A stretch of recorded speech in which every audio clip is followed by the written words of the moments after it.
প্রিয় শিক্ষার্থী, এখন আমি ত্রিকোণমিতিক অধ্যায় অনুশীলনী 9.1-এর 10 নম্বর অঙ্কটি সমাধান করে দেব।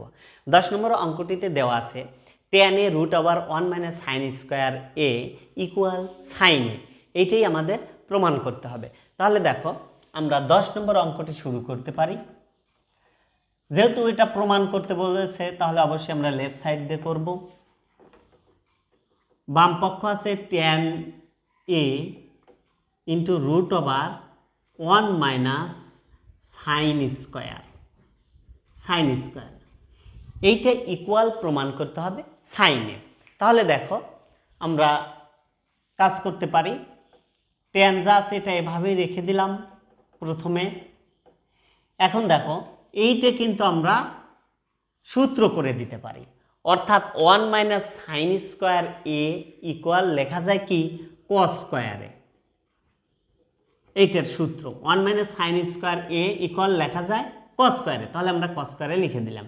এরপরে আমরা এই ট্যানটাকে এখন ভেঙে দেব। ট্যানকে ভাঙা যায় কি দ্বারা? সাইন বাই cos দ্বারা, সাইন বাই cos। আর এখানে এই স্কয়ার আর এই রুট উঠে গেলে তাহলে ইনটু অবস্থায় থাকে হলো cos-এ, অর্থাৎ এই স্কয়ারটা আর রুটটা আমরা তুলে দিতে পারি। তুলে দিলে কি থাকবে? শুধু cos-এ। এখন cos-কে যদি আউট করে দেই তাহলে থাকবে কি সাইনে।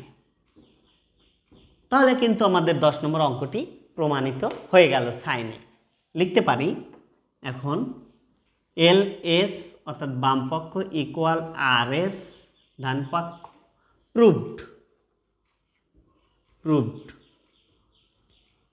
প্রিয় শিক্ষার্থী, এইটি ছিল আমার 10-এর সমাধান। আশা করি অঙ্কটি বুঝেছো। আবার দেখা হবে পরবর্তী ক্লাসে। সবাই ভালো থেকো, সুস্থ থেকো। আল্লাহ হাফেজ।